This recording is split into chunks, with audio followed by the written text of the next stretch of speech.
Greetings, greetings, family. We are live. Welcome, welcome to the Sister Shanice Show. Yes, it's Wednesday. Yes, it's that time of day. It's the time of day where we go live and direct to you, our wonderful audience. And as you can see, we have our special guest in the house, our brother Franklin Jones, who's going to be coming to you in a very, very short while. Family, you know how we do it. Every Wednesday, we bring you a phenomenal show. And today is not going to be any different at all. Our brother Franklin Jones, he's going to be talking to us about the psychological and social impact of a whole set of tools that is being used on a daily basis, to undermine us as a people. He's a psychological and social analyst. He's author of the book, The Black People's Matrix. He's here with us all the way from the USA. So today, we're going to be reclaiming our mind. We need to reclaim our mind because that's where the power lies. You know, if we make up in our mind to do something, we can do it. The mind is powerful, family. But, you know, as a people, we have been psychologically traumatized. We are being deceived on a daily basis. We are being blocked. Our powers are being blocked. And so we're not able to realize our full potential. Well, today, we have our brother Franklin Jones, who has been studying, who has been analyzing what has been happening to us. And wow, by the end of today's episode, family, you are going to be empowered. Brother Franklin Jones, how are you? I'm fantastic, and it's always an honor to be on your program. Thanks for having me.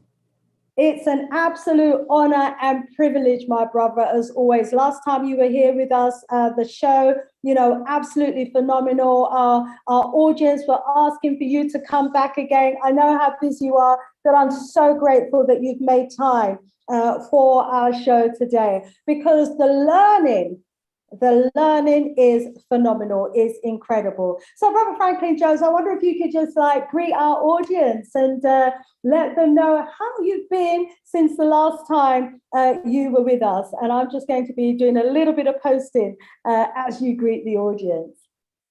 To all of your audience, I thank you for listening in. It's always an honor to be contacting my brothers on the other side of the pond, as you say. It's an honor. And I've been continually putting out the information, and I've been using these podcast format. I've been doing South Africa, as well as the different parts of the US, as well as Canada. So I've been getting the word out. I personally feel there's no plight more pressing for we Black people than this one, because this is how our oppressors mentally enslaves us. Most war that are engaged are dealt with the mind, and we must recognize this. Our problem within our community right now is that the white society has tricked Black people to believe that everyone's entitled to their own truth. So we should just agree to disagree. You believe this, I believe that. But the reality is this: there's only one truth. Everything else is a lie.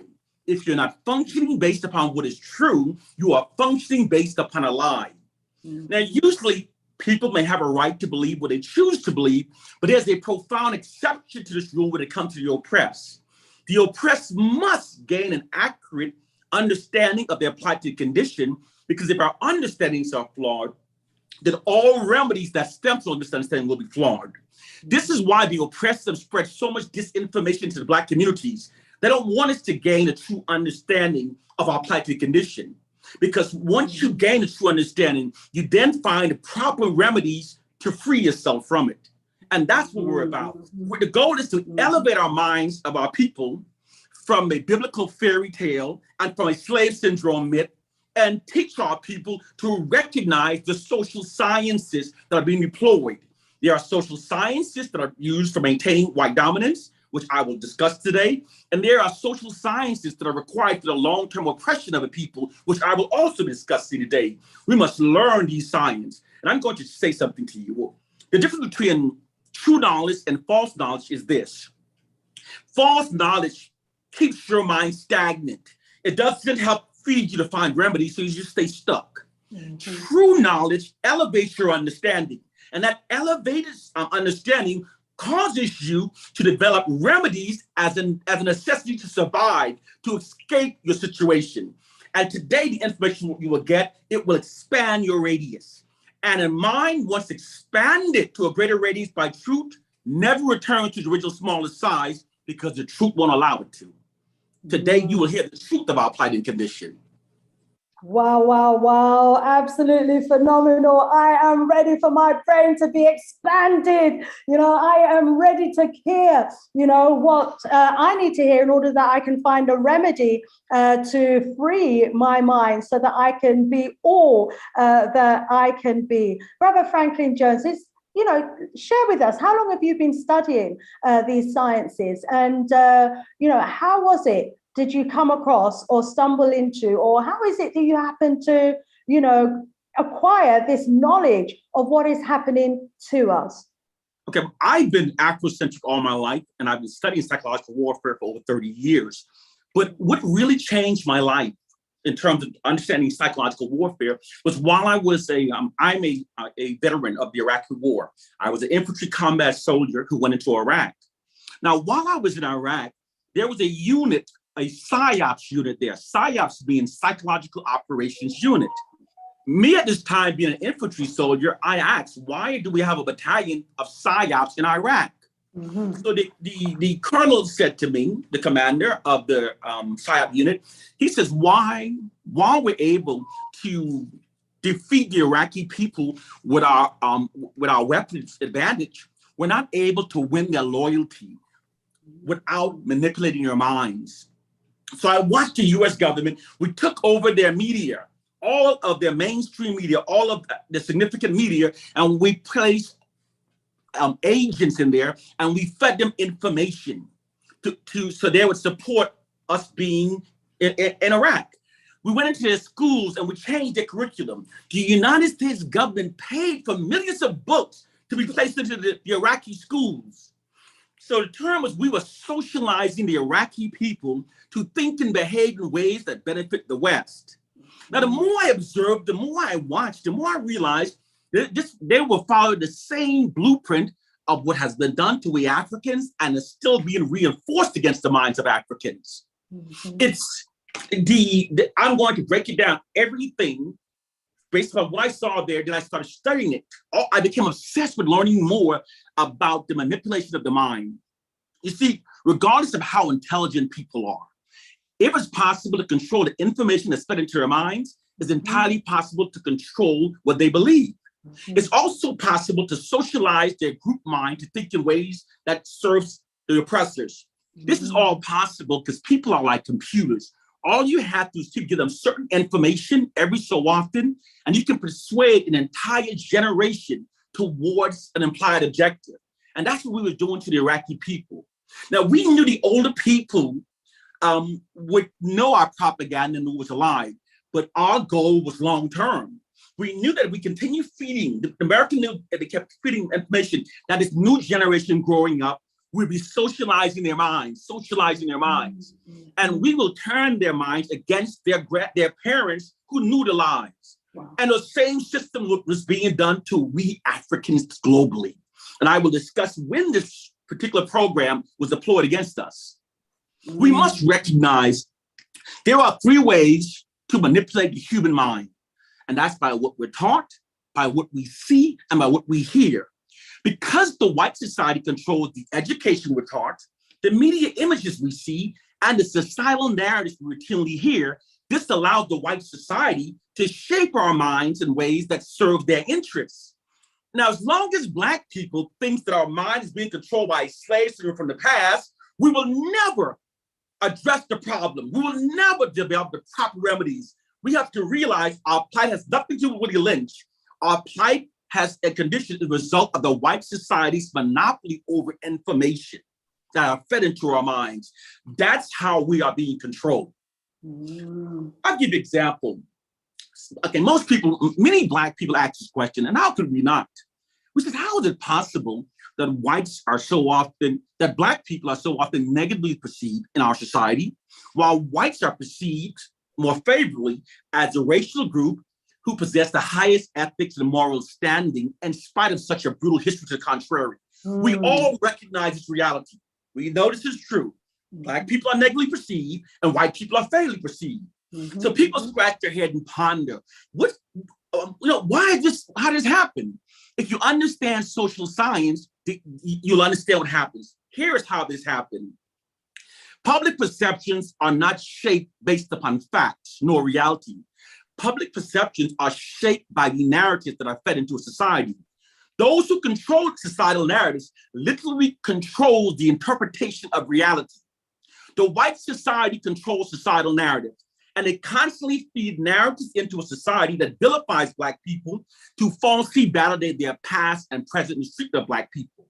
And they constantly feed narratives into a society that exalts themselves. The public at large then functions based upon those societal narratives rather than reality. This is why social scientists says perception is more important for controlling people than reality, because people function based upon their perception of reality rather than the facts.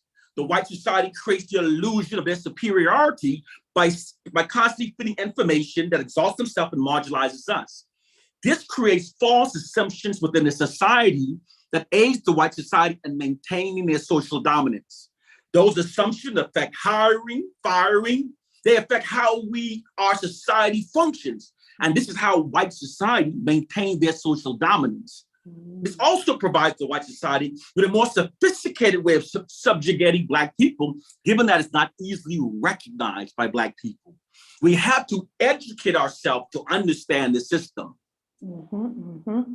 Yes, indeed. Wow, wow, wow. We've already got off to a flying start, family. Let me welcome those of you who are already in our audience. Wow. Our guest speaker today, none other than our brother Franklin Jones, has gone off to a flying start already. I've learned so much already, and the show has just started. Welcome, family, to those of you who are joining us today in the live chat. Please let us know that you're there. Let us know what part of the world you're watching us from. So we want to welcome Sinovia saying, hi, Sister Shanice. I love my African-American brother. We do too. Kimani, welcome. Garnet Jallo, welcome. He's reminding everyone to press the like button. Yes, please do. Give us a thumbs up. Blackberry Beauty, always a privilege to have you in the house as well. Africa Reimagined. Oh, he's saying, my man, Franklin. Yeah. Kimani is saying, greetings, Sister Shanice and Honorable Elder Franklin. Greetings, Imani. We welcome Dennis in the house as well, greeting us. Where are you all greeting us from? Where are you in the world? Sinovia saying, my brother, can you break down the word, I don't know if I can pronounce that word, meritorious manumission, something like that. Sorry, you'll have to break that word down for me. And Sinovia is watching us all the way from Atlanta, Georgia. We've got Atlanta in the house. Brilliant. Kafinani, we welcome you as well. And Kafinani saying that we involuntarily give consent and the Boule assist voluntarily. Yes, we do have that problem and that challenge within our community. Those of you who are watching, we welcome you. Message us in the chat. Let us know where in the world you are viewing us from. If you're not already a subscriber, please do subscribe and give us a thumbs up. We are already breaking down the matrix that we are in. Our brother Franklin Jones, wow. He's telling us that he was just describing to us the psyops operation that was happening in Iraq when he was in the military there, and realized that the same psyops operation that they were introducing to the Iraqis is what they had been using on us for decades, probably for centuries. Yeah. And so he's breaking it down for us. He's exposing, that psyops operation and how, they've been able to monopolize our thoughts, our thinking, and in so doing, have been able to ingrain in us what we call, Brother Franklin, the white savior complex. Yes. We have been so traumatized as a people and so indoctrinated with whiteness that, you know, many of our people, coupled with religion, suffer from what we call the white savior complex, unless, you know, it's a white organization that's providing the service, unless it's a white business that's delivering, you know, the resources and is coming to as investors, unless, you know, it's a white angel and a white Jesus or a white God in the sky, our people just don't want to know. And so they see white people as their saviors. And you're letting us know it's not by accident, it's by design. Let me go back over to you, my brother Franklin, and feel welcome to comment in the chat, audience. Any questions you have will come, we will be visiting your questions in the chat. It's by design, is it not, brother Franklin? It's absolutely by design. Society is actually functioned through social sciences. Behind all of the white society's deceit, there's a social science that benefits the system of white supremacy. I'll give you an example. Many people, we scratch our heads about this debate between the ancient Egyptians being Africans. The white society argues with this in this big debate, but in reality, there is no true debate. The white society, the masses, the white masses are ignorant of this, but the ruling elites knows that Africans, that the ancient Egyptians were Africans. First, I will hear the scientific facts behind this. The ancient kingdom of Africa, carbon dating has proven that the ancient kingdom is thousands of years older than before the Europeans and the Arabs arrived there in the 7th century. Thousands of years older. It was built by Africans thousands of years older. DNA performed on several pharaohs has scientifically confirmed that their DNA is sub-Saharan African. DNA has proven this. Now, society knows these facts. They know that when the kingdom was built, there was no non-whites, there were no non-Africans in Egypt. But here is why they ignore all facts. There's a reason for this. And here's how it benefits white society. According to social science, people function based upon their history they're taught to believe about themselves. And according to the theory, an inspiring past is necessary to achieve an inspiring future, because people references their future capabilities based upon their past achievements. So because the white society don't have significant past achievements, they whitewash history to give themselves a false history. This is why they move themselves from the ancient caves of the Caucasus Mountains and place themselves upon the thrones of Egypt. Hey, it created a say narrative. that again, please, my brother. You know, say that again. Every single one of our viewers needs to hear this and know this. Yes, according to social science, an inspiring past is necessary to achieve an inspiring future, because people reference their capabilities and their future abilities based upon their past achievement. So because the white society don't have a significant history, they whitewash history to give their people a false sense of superiority that inspires their future. This is why. So regardless of how many facts you present to show that the ancient Egyptians were Africans, the white society is going to ignore you because they've created a narrative that benefits the system of white supremacy. They created a false history. Also, according to social science, to aspire a people, it doesn't have to be true. It only has to be perceived as true. So they whitewash history to inspire their people. Also, by creating a history that falsely exalts Caucasians, it instills a value system into the subordinate populations that makes us more compliant with white dominance over our lives. People function based upon not facts, but narratives. For example, many Black people, when they want a doctor, they say, I want a white doctor, I want a white doctor.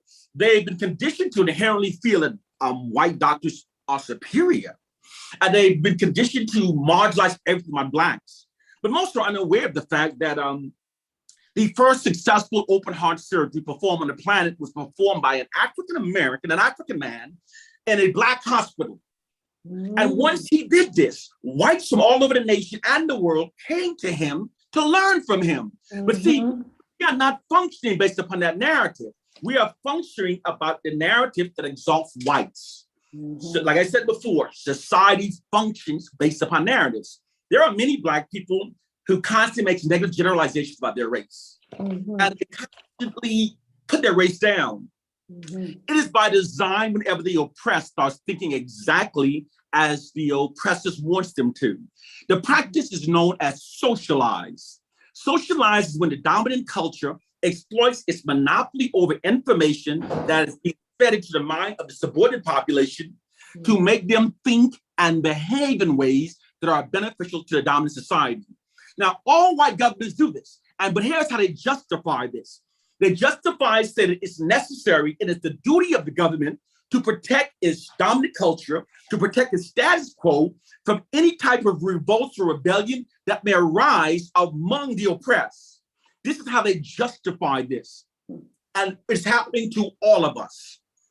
For example, even in Great Britain, I don't have to be there to know that you're constantly hearing about Black on Black crime, Black on Black crime, Black on Black crime. That's right. That is a social science. Okay, and here's the social science behind Black on Black crime, Black on Black crime.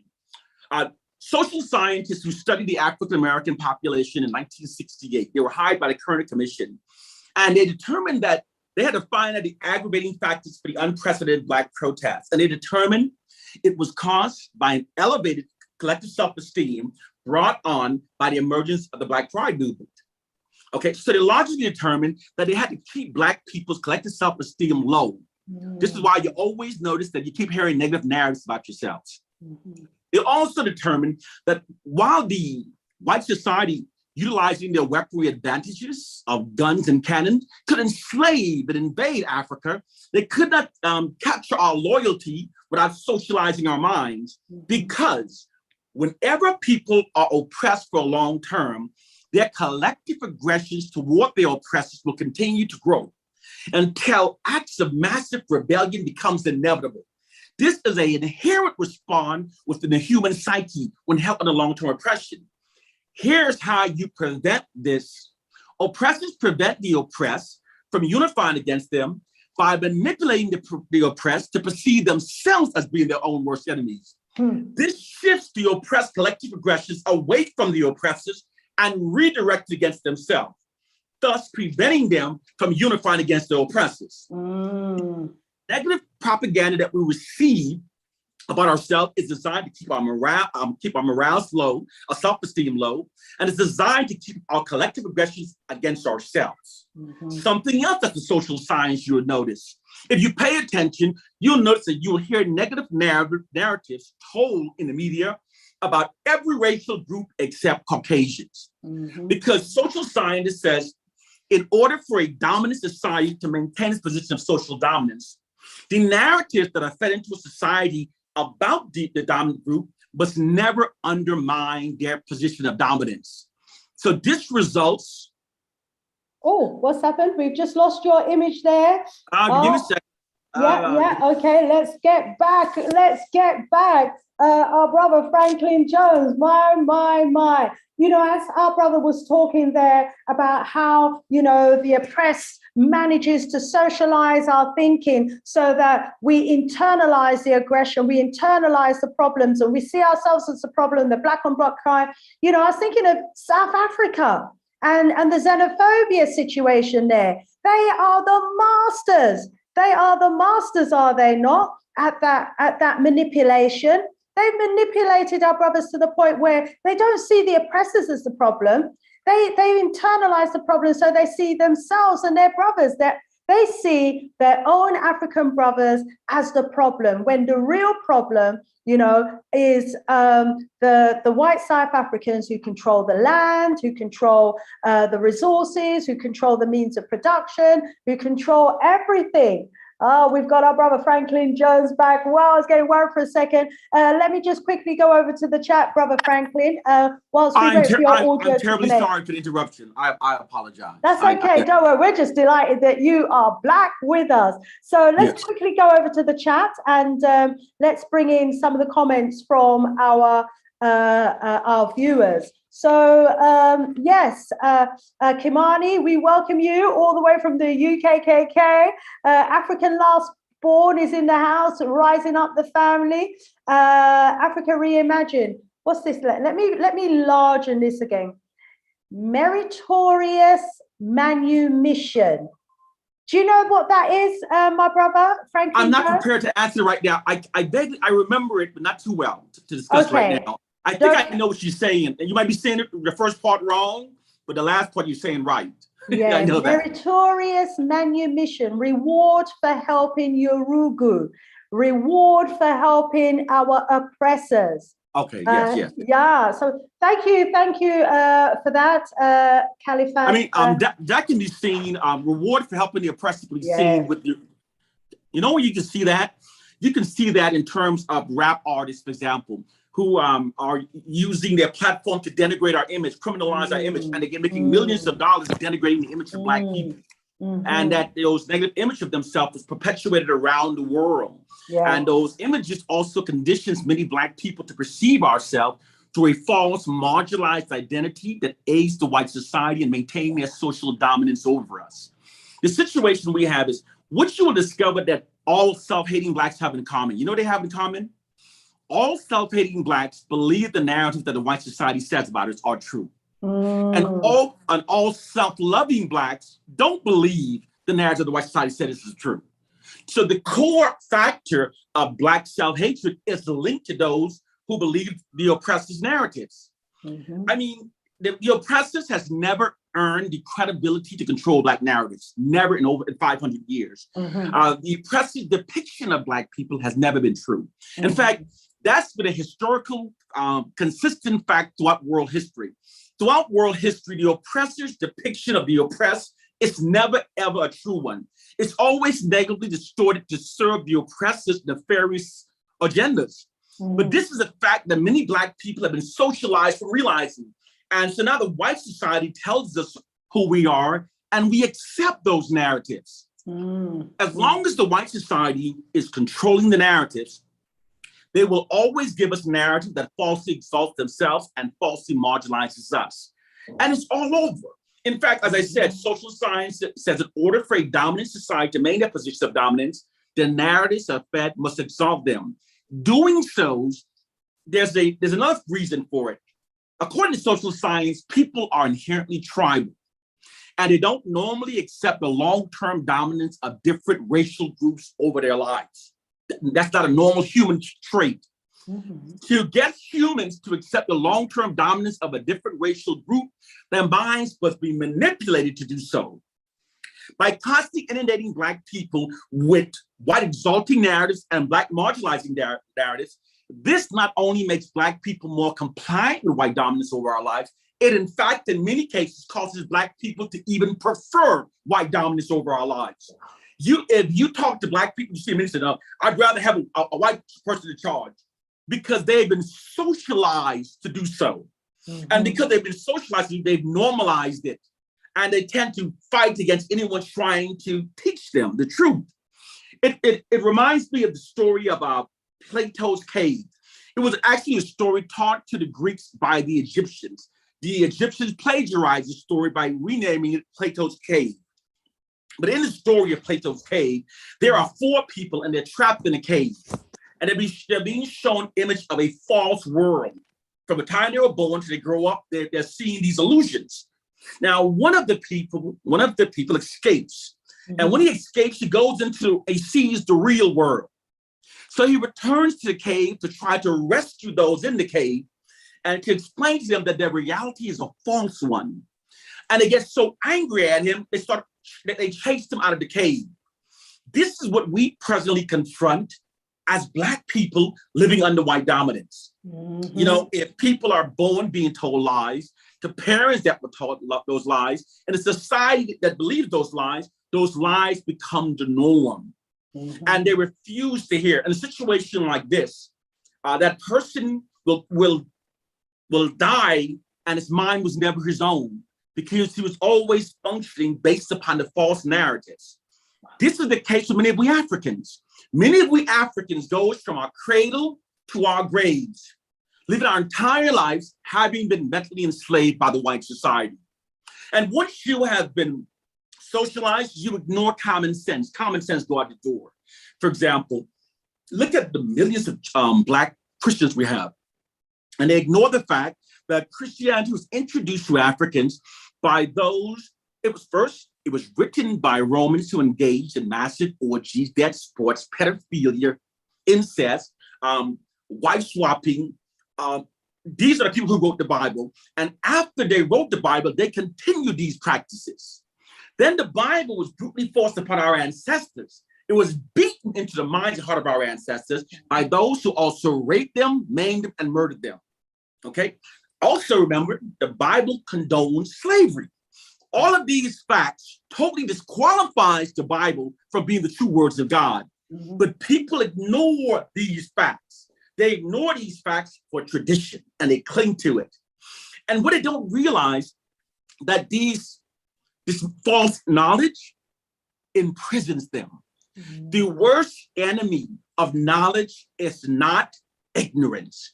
The worst enemy of knowledge is false knowledge. Because an ignorant person might attempt to continue to search for the truth, but a person believing that his false knowledge is true, he stops learning and therefore becomes mentally enslaved by the false knowledge. This is the plight of millions of Black people who defends Christianity, defends it, and ignore all facts about the religion.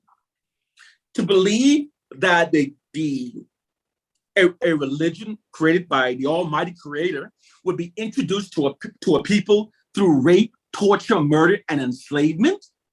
It's ridiculous. That's how God brings it himself onto a people? No. Now, what I'm saying to you is basic common sense.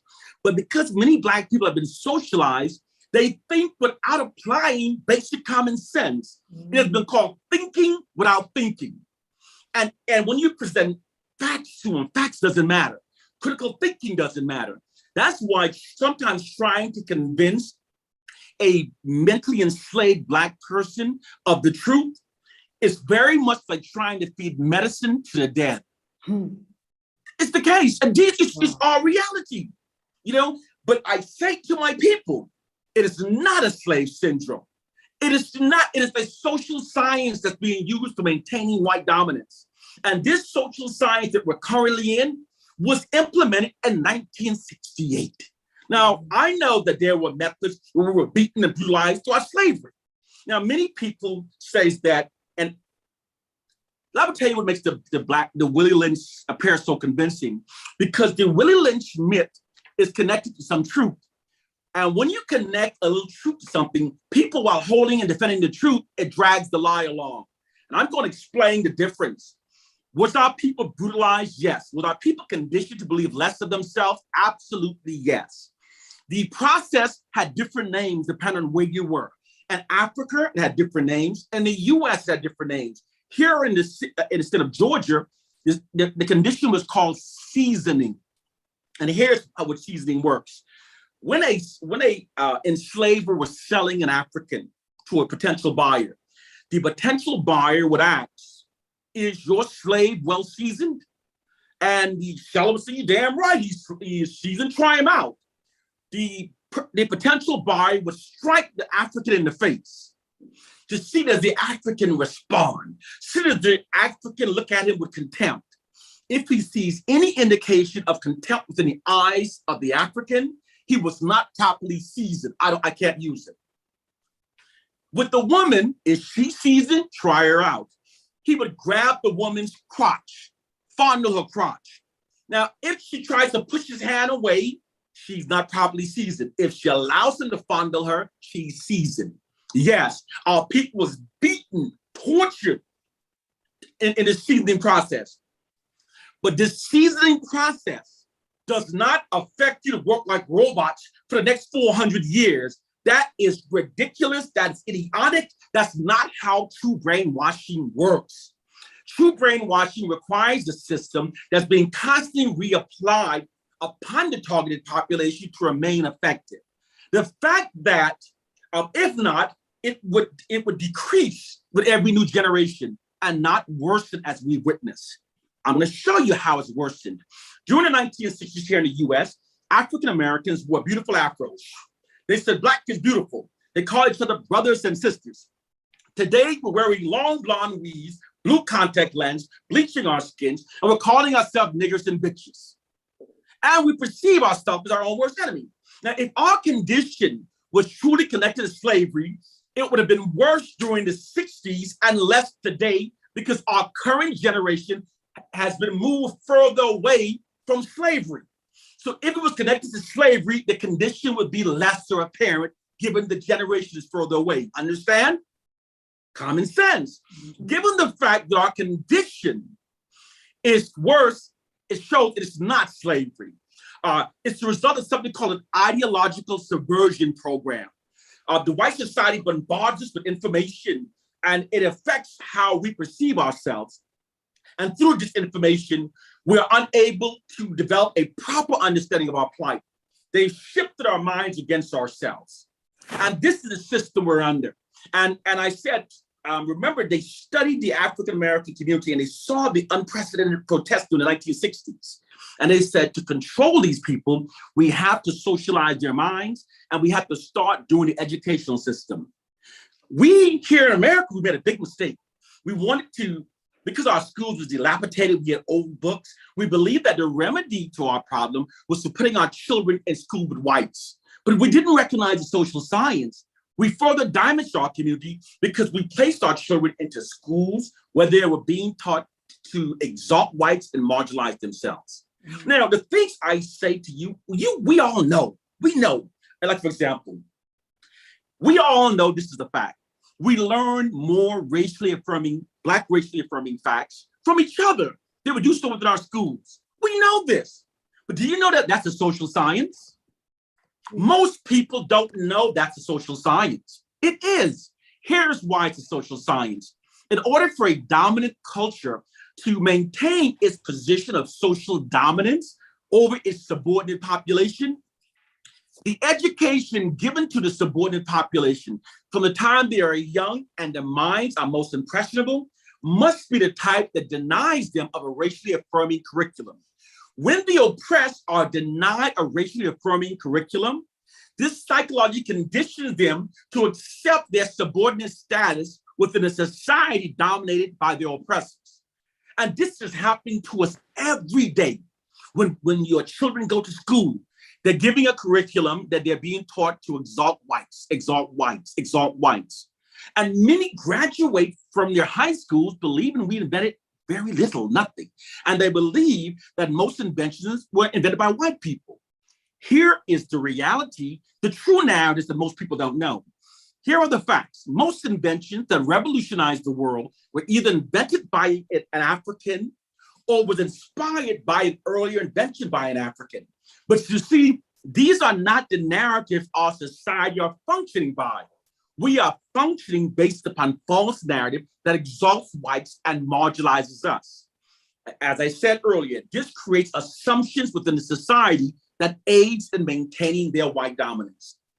Now, this system gives the white society a more proficient way of subjugating Black people and maintaining their dominance.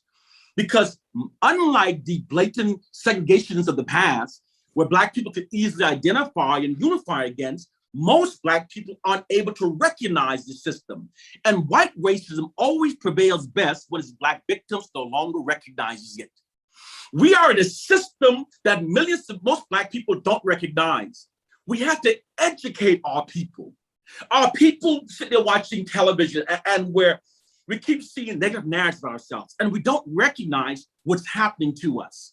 When you're sitting down inside your home and you're watching television and you're constantly receiving negative narratives, your mind is being shaped. Your opinion is being shaped. You are, what white social science describes this as instilling a value system into the minds of Black people that benefits the white society. Most Black people have never heard the term social science. Most Black people don't know that they are propagandists who works in the media. When we talk about Black people loving whites, you have to realize whenever a Black person watches a movie, we always see a white person saving the world. So therefore, we're not seeing white people based upon facts. We're seeing them based upon a makeover they've given themselves in our minds. When you're watching the Avengers, you see these white people saving the world, you know? And so when you hear your grandparents say something that you may find offensive to whites, you defend them. You're old school.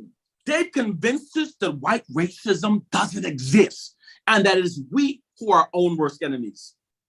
Brothers and sisters, our people, millions of us, are thinking in ways that serves the interests of white society and against our own interests. And this is what ideological subversion is, where you condition a people to think and behave in ways that are against their own self-interests.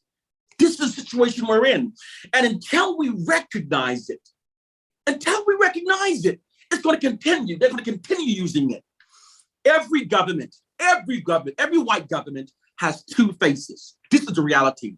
There is the public persona, and the public persona professes equality for all citizens. And this is the image they project. But then there's another side of the government that's known as the shadow government. This government conspires to things that the public never learns. They have national interests that the public never learns about. And one of their core national interests is maintaining their white dominance. And under maintaining their white dominance, Black people are being manipulated to think in ways that serve the white society. Wow. Here's a fact, two facts. Every negative narrative that you believe about Black people comes from white sources. Second fact, every Black person who makes negative narratives about Black people are unable to validate those without relying on narratives from white people. That's our reality. Our reality is our enemies control our image. Our enemies write our history. Our enemies write all of our societal narratives. Our enemies. And our enemies benefit when we believe less of ourselves and higher of them.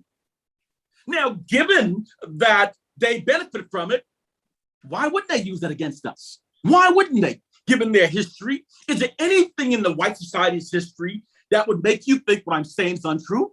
Is there anything in their history? You know, accepting narratives from the white society, accepting narratives about Black people from the white society is literally as crazy, as insane as accepting a meal prepared by a perpetual food poisoner. It's no different. You know someone poisons the food, poisons everyone, and he's been poisoning people for 500 years, and you're accepting meals from him. This is what the white society does. He has been lying on Black people.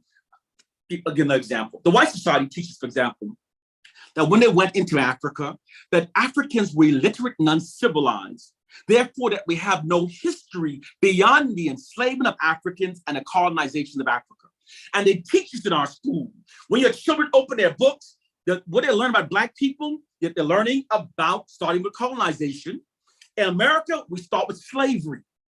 That's what we're taught. We're taught we come from slaves. And people ask the question, it's happening now in 2022. How is this allowed? Because we are being kept distracted by media scams and crazy things. We're distracted from Black liberating thoughts. The white society keeps Black liberating thoughts from the mainstream media. Now, and I'll give an example of this. Like I said, everything we're seeing is a part of a social science. Many people say, how come we don't have the national Black leaders like Malcolm X or Dr. King? You know, where are they? To believe that those type of Black people no longer exist among us is hogwash, okay? The reason why you're not seeing them, the reason why you're not seeing Black liberation on television is a social science. And let me explain. During the 1960s, white social scientists discovered that it was by giving Dr. King, putting a camera in his face and giving him national exposure, that his popularity grew. Same with Malcolm X. His followers grew. So now what they do is they don't allow true Black liberating minds people to get a national platform. There are even lists that your government has of people who are not allowed to be on your television, on national network. There is a list. People are unaware of this. There are certain people, they're not allowed. They are banned from speaking on a national platform. So what they do when they have these programs about Black liberation on national television, they bring these entertainers and they bring those with the most colonized minds who are against Black liberation, and they place them together on a platform, and they create the narrative that we are speaking about liberation. But no, they bring these people on because it creates lively debate. It creates the illusion of conversation, but it keeps the rhetoric dumbed down. It keeps it dumbed down. This is what you're seeing when you think we're discussing Black liberation. Now, the white society literally treats true Black revolutionary ideologies as a gardener would treat weed in his garden. If you have weed in your garden, you don't put water on it, you don't put fertilizer on it, because you don't want it to grow through your garden. So if the white society gives a national platform through the media to those Blacks who are truly liberated in their minds, they would create an ideology that would spread through their garden of white supremacy. So this is why you're not seeing it. In fact, many Black people say, oh, without waking up, we're all dumbed down. No, there are millions of Black people who are awoke. As we say in America, woke AF. You know what AF means, right? In America, we say woke AF. I don't want to curse on your show. It's woke as fuck. Get it? That's what we say. And there are millions of us, but you're not going to see them in the media because they don't want that ideology to spread. So you will see Blacks in the media who speaks on certain narratives that the white establishment supports, endorses, or they would get those Black buffooneries, and they would place Black buffooneries in the media, and it creates the illusion that we're all that way, that those buffoonery represents the norm. Like, for example, even your image of African Americans is greatly distorted. You may believe that a majority of African Americans call themselves niggers. Majority wears their pants saggy. No. There are millions of Africans in America who resent and hate the word nigger, hate it, and don't sag their pants. But here's the whiter society, they ignore our disagreement with the word nigger, and they hire Black actors, and they have them on the media, keep calling themselves niggers to keep that programming going. And they ignore those of us who are against it. So when people see the movies and all Black actors in America call themselves niggers, you begin to think that we all call ourselves niggers. That's not true. Many of us hate it. There are parents who slap the children when they say it. But the ideology of those of us who are awoken is not given a national platform. So it creates this illusion of the people who we are. People don't understand it. Most people don't understand that there are celebrities who are given dialogue, who are dressed in certain ways, who are designed to steer the African-American culture in a way where we are conditioned to see ourselves through a marginalized identity. And people don't understand this, people believe that we made sagging R's. Untrue. We did not make the word nigger R's. We were socially engineered to call ourselves niggers as a means of, they had to remove the Black Pride movement. We also, in America, we used to have an allegiance to Africa. During the 1940s, the Italian War with Ethiopia. You remember the Italian War with Ethiopia? Many African Americans signed up to go to Ethiopia and fight on the side of the Ethiopians, thousands. And the American State Department denied them access, didn't give them visas, they couldn't go. But whites, Italians who wanted to go and fight on the side of Italy, America allowed them to go. Also, during the 1960s, we African Americans start wearing dashikis, giving ourselves African names. So the white social scientists had studied and realized that the African Americans had developed an allegiance to Africa that hindered our allegiance towards America. So they realized that they had to erode Black allegiances to Africa. So they did it by making Africa into a source of shame for Black people. That's why you would have these camera crews who would fly into Africa, land in these beautiful cities, drive past all these beautiful homes, and go into the poorest parts of Africa and film that and perpetuates it. You see, this is also why that propaganda campaign made many Africans in America ashamed of their African heritage. And it also prevents millions of us from demanding the reparations we deserve. You know why? Because millions of Black people now believe that slavery benefited us because we were ignorant, dumb, and illiterate, and the white man lifted us from our illiteracy. This is the narrative, that many Black people believe. Whenever the oppressed think exactly as the oppressors wants them to, it's always connected to the oppressor's monopoly over information that the oppressed receives. Wow, wow, wow. Wow, wow, wow. My brother, you are downloading so much information. You know, it's just coming at us like at 100 miles an hour.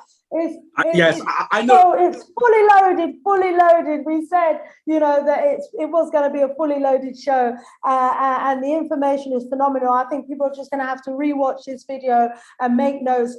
You know, I was making notes and I you know, so many notes, but let me bring in the audience. Wow, family, what are you getting from this? Zenobia's like, wow. Jughead's in the house. Brother Jeff, rise up yourself. Good to know you're in the house.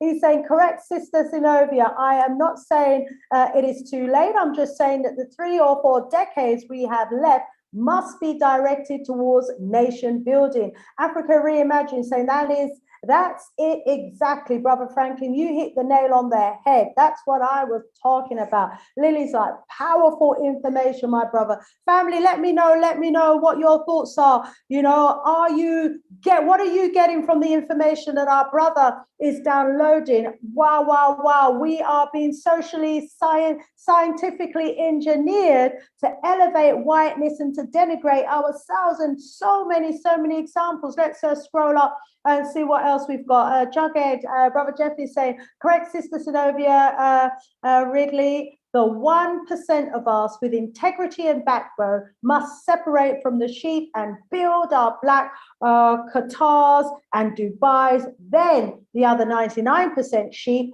will wake up. So we've got to lead by example, our Brother Jeff is saying here. And Zenobia is saying, our Brother Jeff, that this is why, my brother, we cannot waste our energy on the ones who are dead already. Is that what you think, my brother? Are we wasting our energy on the sheep? Are we wasting our energy on those who are, you know, totally brainwashed and out of their right mind? Is there no coming back from those people? Or can, you know, the information that you're dropping, if they were to hear it, be an awakening for them? Brother Jeff is like, mic drop.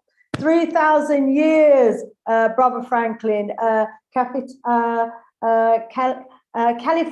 apologies if I pronounced your name wrong, is saying self-genocide. The people need to want to know the truth. You cannot force cowards to face the truth. So there's a conversation going on in the chat here, what we can hear, you know, about whether or not, you know, those of our people who are asleep, you know, want to remain asleep, you know, or you know, or is it that they ought to be able to access this information, but are just refusing to do so? Africa Reimagined is saying, instead of liberating themselves with this as an advantage, they are occupied with protecting the few crumbs, calling it Black excellency. I agree with you, but there was interruption. That's why we are worse off all over the world, including Africa. A few people, especially the leadership, was corrupted, and a few given you know, capitalism has benefited the few, but the vast majority, as we know, continue to live in impoverishment and continue to suffer. Yeah, so lots being said here. Let me scroll up. Rise up, Brother Jughead, for the gift. He's saying, greetings to you, Sister Shanice and Brother Franklin. One slight correction, Sister Shanice. There is no such thing as a white South African. You're absolutely right. They're white Europeans living in South Africa. Apologies for the background noise there.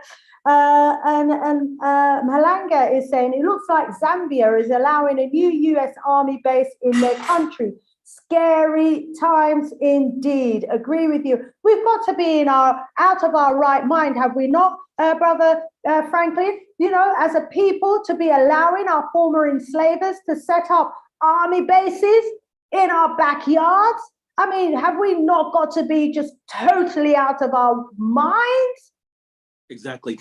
Our problem is that the ignorant ones are overconfident and the intelligent ones are filled with doubt or don't want to confront those who are ignorant. And it allows the ideology of the ignorant to prevail, especially when the intelligent ideology is not given a national platform. It allows that ideology that benefits white supremacy to prevail through our society. Now one person asked, can we save our people? Here's the reality. Sometimes a fruit falls from a tree, and it falls so hard and rolls so far away from the roots of the tree that it's no longer of the tree. And there's nothing you can do to return that fruit back to the tree. That's how it is for some of our people. There's nothing you can do. They've already been conditioned. So what we must do, however, we must teach. We must just continue to find the truth, teach the truth, and those who are susceptible to accepting it will grab it. Those who cannot, so be it. We function based upon the truth. It's like if a people was conditioned to drink dirty water all their lives, and you came and you tried to take the dirty water and give them clean water, they might fight you because they've been conditioned to drink the dirty water. They'll fight you fiercely. That's the situation we are. Our people have been conditioned to believe the white man, believe that we are our own worst enemies. Our collective aggressions have been stripped away from us. There's the human mind can be controlled and can manipulate through repetitive programming. And most Black people don't realize what's happening. When you're watching the news, you keep hearing these repetitive negative narratives about your people. It affects you. Now, the first time you may kind of brush it off, but it starts to build. It starts to build. Then you start to say, why we can't get our act together? Why we're always the last? Why we're always the lowest? Why we're always the dumbest? Why we're always the ones to admit the most crime? And most of us don't critically think, because can you not see how cartoonishly unrealistic it actually is? That all narratives that we receive about ourselves from the white society is consistently negative or consistently favor themselves over us. It's cartoonishly ridiculous. But we just take there and we kept it. And after a while, we start resenting our people. And then many Africans take the position, I've got to show white people that we're not all bad. I got to show white people that we're not all terrible people. I got to show them that we're not like them. And we get around white people, I'm not like those niggers. I'm not like those niggers. We've been socialized. And because this science is not being taught to the masses, it's not taught to the Black population, if you go back, this whole thing with the system we're on starts right there where you're from, where you're at, and the Tavistock Institute of Human Behavior, which is now they've changed the name to the Tavistock Institute of what's the current name now? It's more friendly now. It's no longer. It's called the Tavistock. I'll have to get back to you on that. Tavistock Institute. Someone in the chat might know. I remember. It's called the Tavistock Institute of Human Relations. Its original name was the Tavistock Institute of Human Behavior. They changed it to make it more acceptable. And the two founding members was a Dr. Edward Bernays. He was a mass manipulation expert who took the studies from his uncle Sigmund Freud's, and he used that study about how to control the minds of the masses. This is a true science. The reason why we eat bacon and eggs as a staple here, because you start putting the media. The reason why men drink beer and do barbecue at our Super Bowl, because we've been socially engineered to believe it's common to drink and do barbecues. The reason why we drink beer as a tradition as men, beer tastes like cold piss, basically speaking. But we ignore the taste. It isn't. If you were describing beer to someone who never tastes beer, it's hard to explain it on the taste. Malted piss, cold piss. But we've been socialized to believe that's what a man does. A man drinks his beer. Son, here's your first beer. People don't understand how easy it is to hijack the group mind. The terms that Bernays used was the herd mentality, hijacking the group mind. Those who control the people narrative control their culture. Totally. Those who control a people's image control their culture. Because people think that the media reflects our reality, but in truth, people imitate how they see themselves perpetuated in the media. For example, you keep making shows with Black women doing this. Before long, you would see the Black news, and they would think that they created that attitude. But no, they saw Black women do it in the media. People become those derogatory media that picture themselves that they accept as being their reality. It's a true science called media social engineering.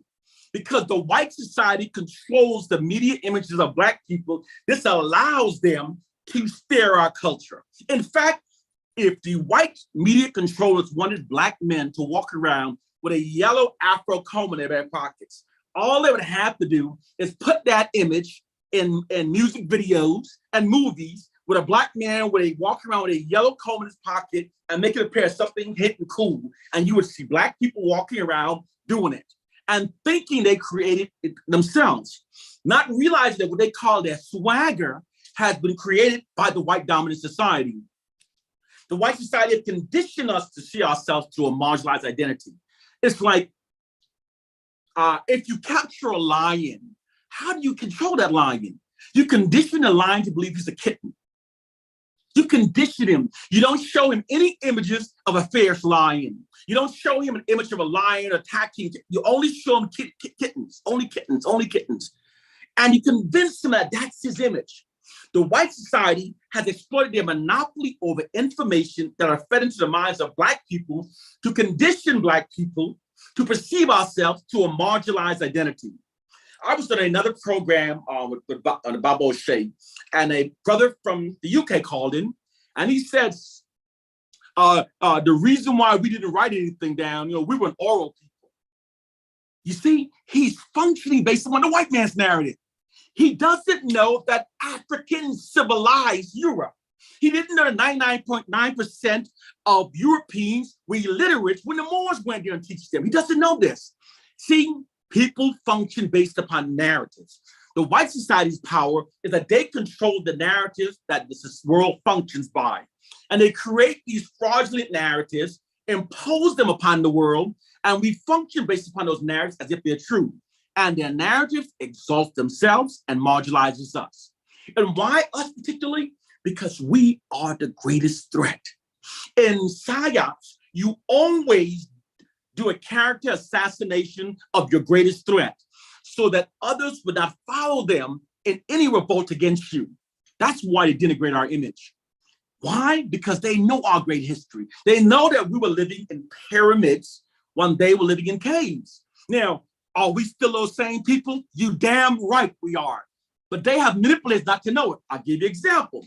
After slavery was abolished in America, within the 80 years following slavery, the newly freed African slave submitted 724 patterns, invention patterns, to the US Patent Office. This more than doubled the whites who were in school the whole time, who were educated. You see, these people they even invented many inventions when they were slaves, but they were not allowed to hold patents, so the patent went to their enslavers. So, but when you saw what happened after slavery, so the white government recognizes it. Now, this is why when Marcus Garvey was trying to do the Back to Africa movement, if we were so terrible, why did they let Marcus Garvey just take the Africans back? No, the white man said, no. They got him in some scam and they arrested him, threw him in prison and deported him. If we were so terrible, why did they allow? Because they know they need the great African mind.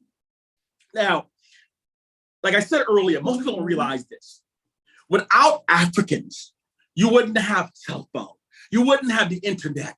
You wouldn't have working light bulbs. You wouldn't have automobiles. You wouldn't have engines. You wouldn't have motors. But people don't know this. You wouldn't have a lawnmower. You wouldn't have traffic lights.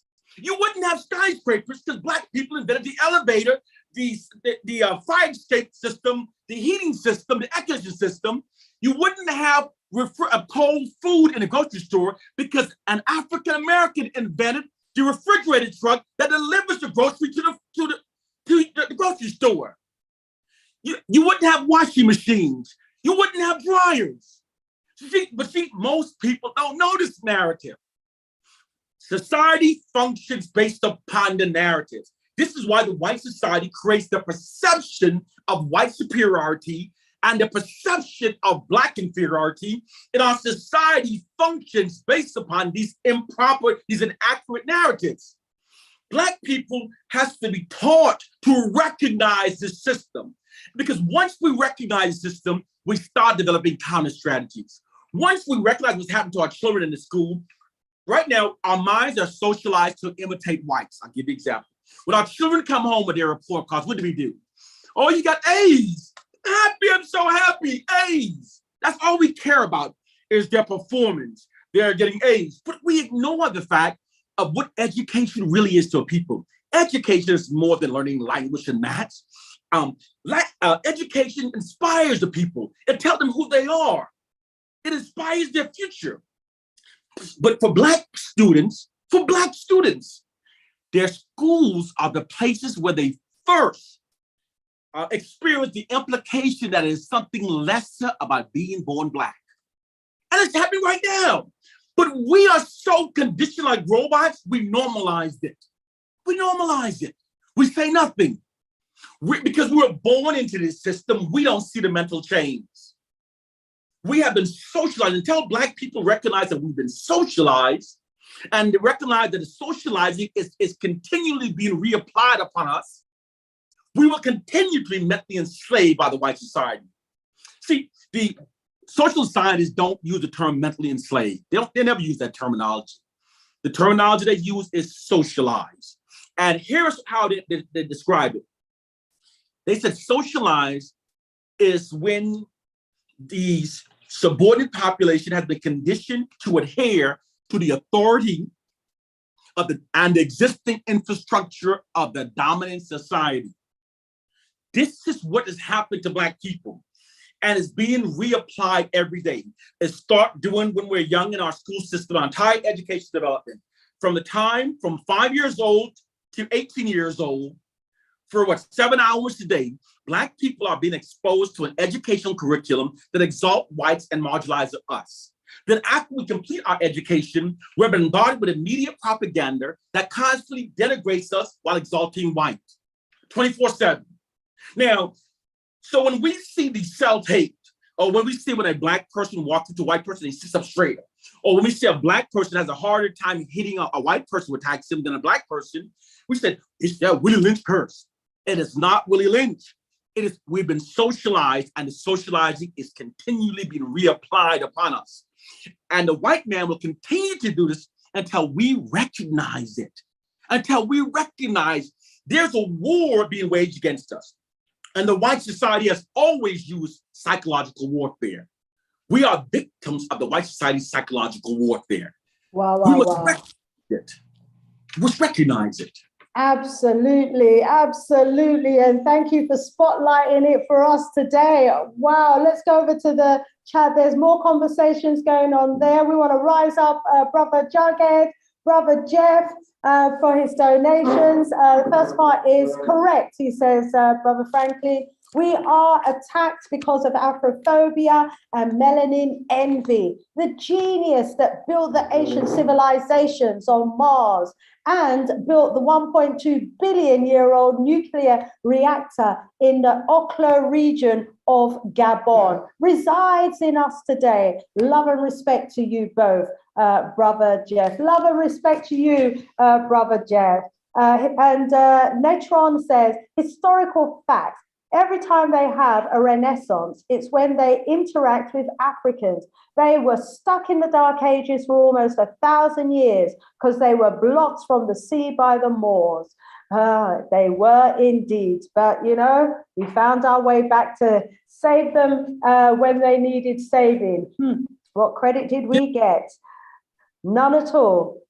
Richmond says, Africans, the master creators way back then and always will be.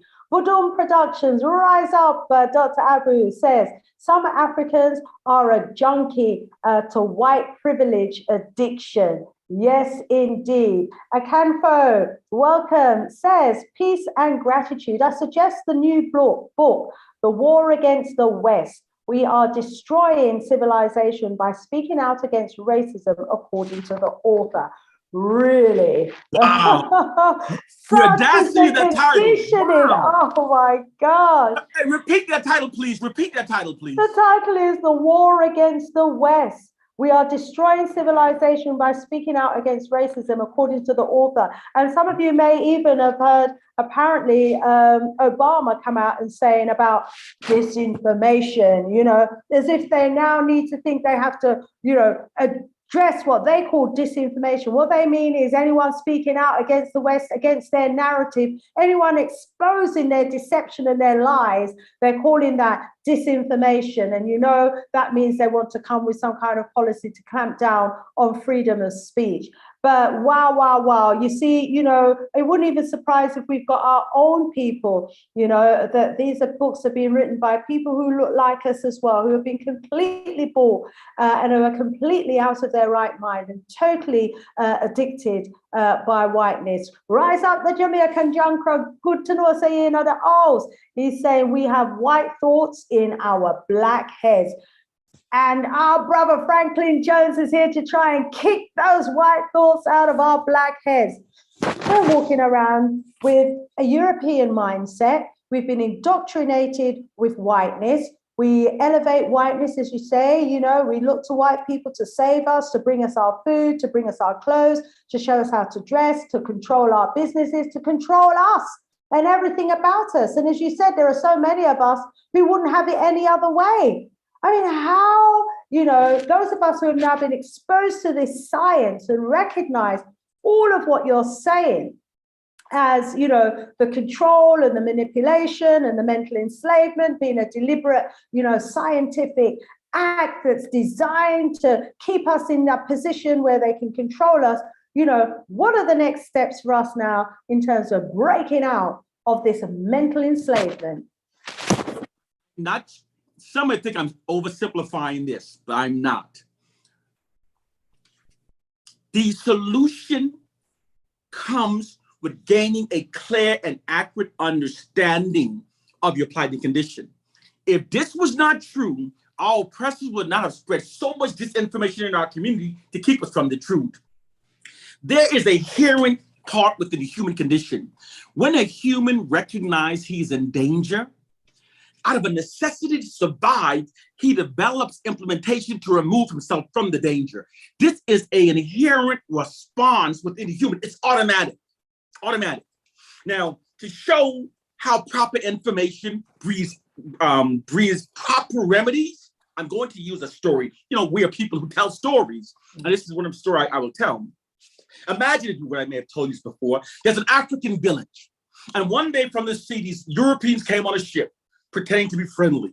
And the Africans so graciously gave them land 10 miles to the left.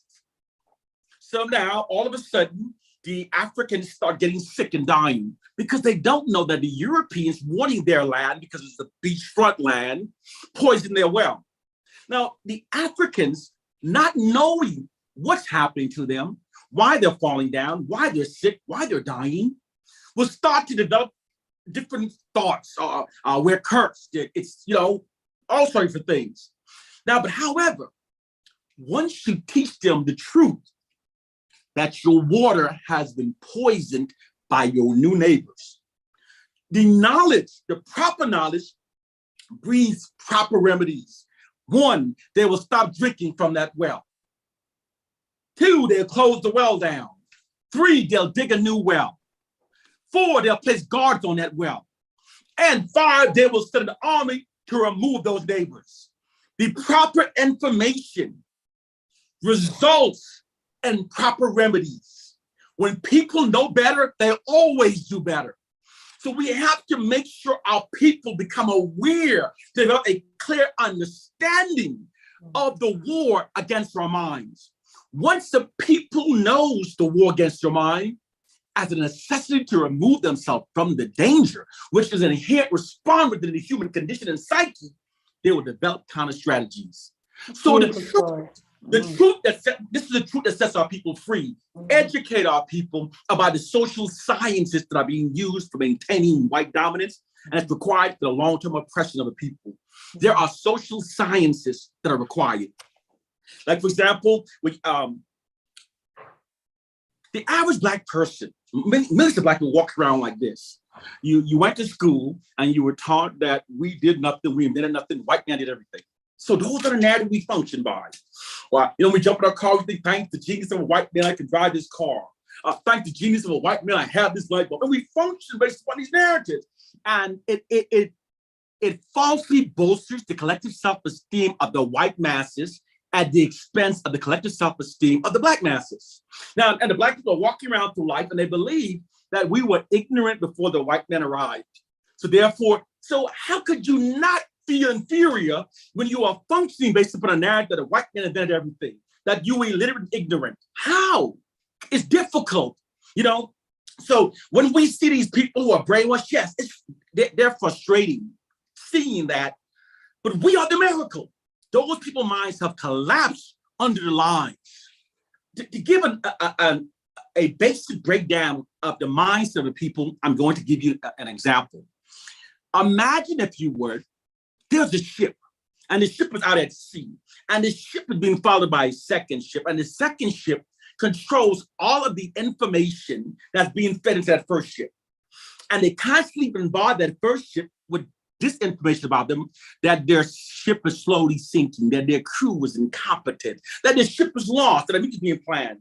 The group constantly receiving negative information about themselves will become besieged by the negative information.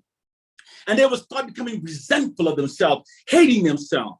Some will dive off of their ship and swim toward the taunting ship because they want to disassociate themselves with those who the negative narratives are connected to. Those of us who stay on the ship will say, look at those sellouts, look at those coons. But what happened is those people who are swimming towards the other ship, they had weaker minds, and their minds have collapsed under the constant degradation and demoralization. The most effective way to control the people is to constantly demoralizing them. It makes them self-loathing, self-doubting, and this makes them easier to control. The white society keeps our narratives negative because it makes us easier to control. And it also shapes our society in ways that maintains white social dominance. It's how the white society ensures that their social dominance is continued well into the future.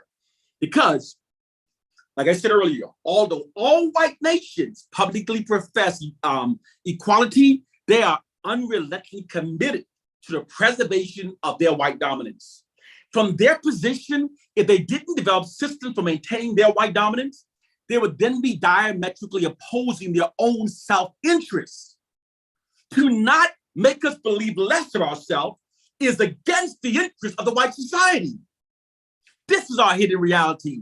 But we have been conditioned to trust those who maintain their dominance over us by keeping us believing less of ourselves. This is our hidden reality. You know, when you bump into a white man at a pub and he says, you dumb niggers, he functions based upon false narratives. And he doesn't know those narratives are false. He believes that his race controlled everything. He doesn't recognize the reality that if there were no Africans, he would be in a dark room with a candle. He would be riding a horse. There would be no skyscrapers. The tallest building would be no more than 5 stories high because no one want to walk more than 5 stories. He doesn't know that the entire landscape of London would look different without Africans. But those are not the narratives that our society functions by. Our society functions based upon the perception that the white man creates everything and Africans are the leeches of society who've invented nothing. Society functions based upon narratives. Those who control the narrative control the interpretation of reality. Because the white society controls the narrative, they've created a distorted reality that exalts themselves, marginalizes us, imposes it upon society, and we function based upon those narratives as if they're true. They've created a false reality. False reality. The basic tool to distort reality is to merely feed distorted narratives into a society because the society functions based upon those false narratives rather than what's actually true. Understand? Absolutely. Let me just check with our people in our audience. Do you understand? Are you hearing what our brother Franklin Jones is telling us? Wow, wow, wow. Let me get some of your feedback in the chat. You know, some of our listeners are saying 100% tick, tick.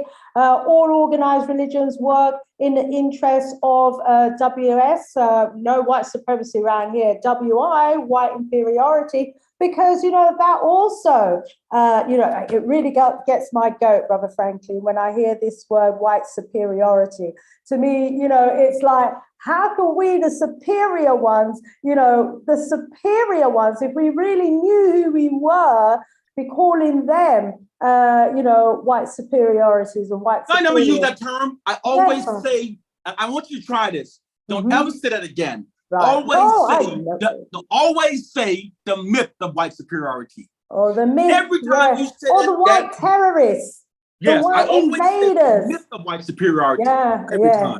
It's a pseudo perspective and image that they've created. And we shouldn't buy into it. I mean, it's not what I'm saying. We should not buy into this myth. Just because they've got Superman and Superwoman and all the other heroes that are white doesn't mean it's true. Yes. We don't buy into that at all. I know some people are going to say it's the systems of white supremacy. No.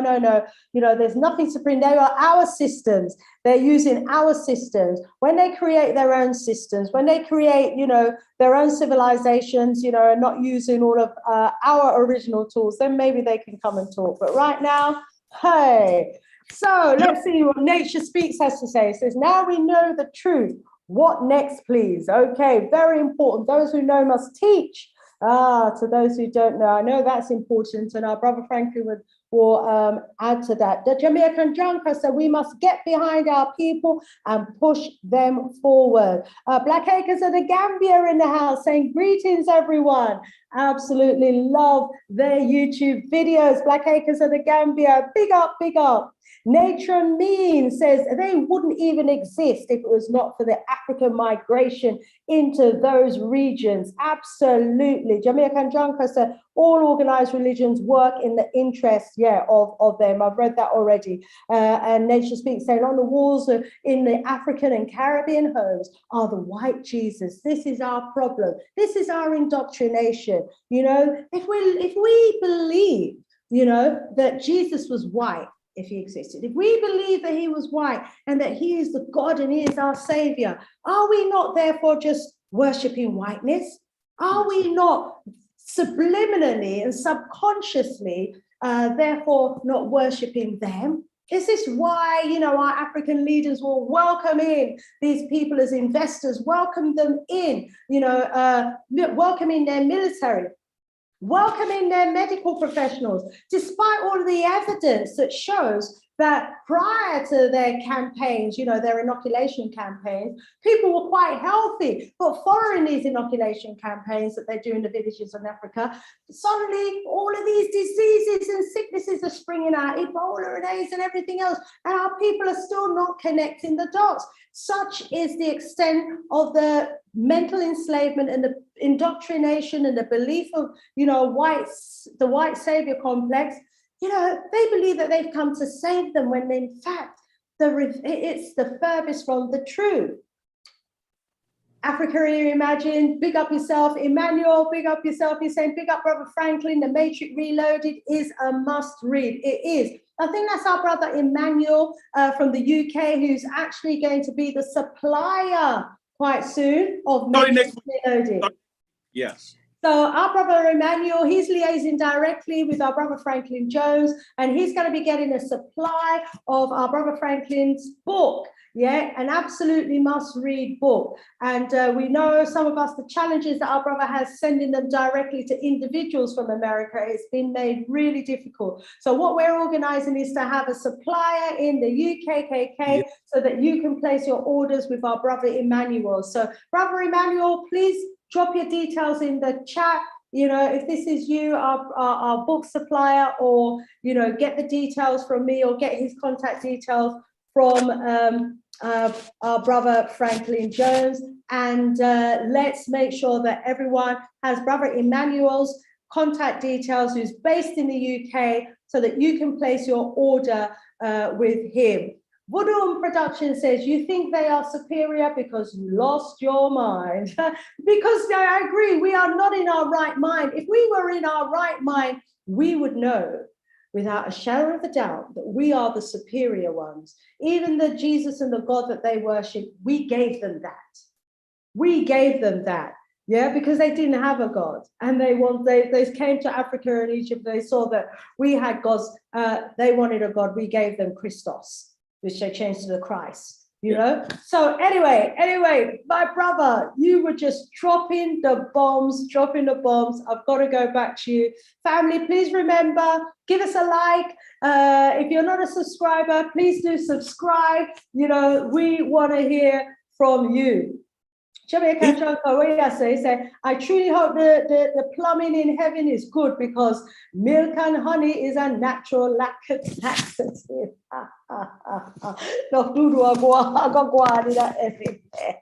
You're too funny, Jamaican Janko. Brother Franklin Jones, you know, a lot is being said in the chat. People are saying, excellent. I need a few copies of your book. King Joe saying, Crazy Ballad was a song by the Wailers over 50 years ago, stating brainwash education to make us the fools that we are. But we didn't take heed to the lyrics. And now, you know, in the beginning was, and no, in the beginning was the word. Well, you're right. Now we're hearing clearly, if we continue with this, continue in their education system, they're going to continue to brainwash us. They're going to continue to indoctrinate us with whiteness. They're going to continue to indoctrinate us with the belief that we are less than, we are inferior, never accomplished anything, never will. And they're going to continue to demoralize us to the point where we feel that we're incapable, incompetent, and we have to look to them to save us. So, you know, family, you know, what do we do? What are you going to be doing after hearing this message? What are you going to be doing? Rise up. Yeah, our sister Susan Tete as well, for the works that she's doing. And our brother who's going to be passing on your contact details to sister Susan Tete as well. Rise up yourself.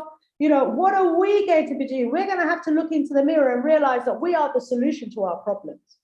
Yes, we are. We are the solutions. I've been writing a lot of notes while you were talking, so I'm going to address some things that were said. But I'm going to first give you the Brother Emmanuel's phone number. I hope I'm writing it down right, because I'm not familiar with the number system over there, but 0796 48461. Okay, let me put the area code in as well. So +44, and then we drop the first 0, and it's 7. Okay, 96. 96. Okay, after 96 is 484617. 484617. Yes. 4617. Let me just double check. +44 796 4846 117, was that? No, just 17. 17. I think there's a number missing. 1, 2, 3, 4, 5, 6, 7, 8, 9. Yeah, there's a number missing. Let me check that again. So 79. So you said the zero's wrong? Okay. Yeah. No. I've put in the area code. If you're in the UK, it's 0796. Please continue. 4617. 4617. There's a number missing there. I'll double check it. But let me allow you to continue, my brother, while I just double check that number. Okay, thank you. And he's www.blackhistorybook.uk. www.blackhistorybooks.uk.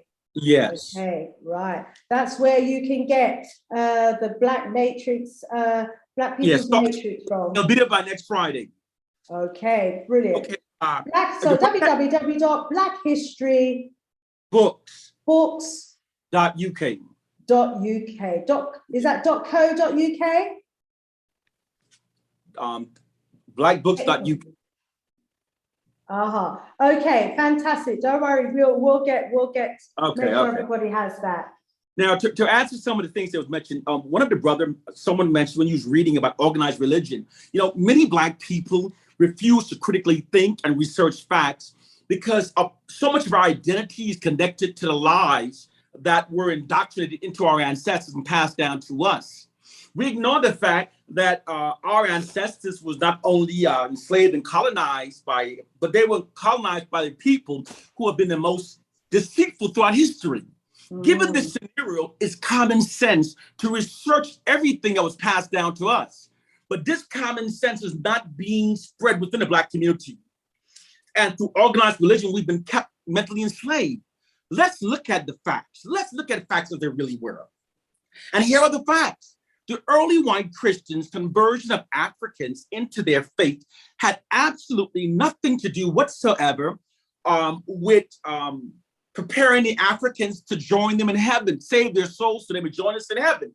We know this is the case because the early white Christians believed that Africans weren't humans, that Africans had no souls, and they believed that heaven was for whites only. In fact, the early white Christians believed that the thought of an African entering heaven was as ridiculous as a dog doing so. These are facts. When you look at the facts as they were, you can say with 100% certainty that the white society's indoctrination of Africans in their faith had nothing to do with saving their souls. The reason why they taught Christianity to a people that otherwise treated so brutally was because to indoctrinate the belief of a white God into their subconscious mind. When the African was made to believe that God was white, this creates an adoration within his psyche towards a white God that then transposes upon white people. This made the Africans more subservient towards white, therefore into better slaves for white people. And it also better facilitated the colonizing of Africa. Now, because the Africans were taught that, think for a second, God, you put no one before God. You don't put your children before God. You don't put your spouse before God. You don't put your parents before God. And God is white. Bang. Listen to that impact. Think about that. You are conditioned to believe that no one is above God and God is white. You see, our people, we have to recognize we have to free. We are literally walking around with computers in our pocket, believing the lies that were forced upon slaves.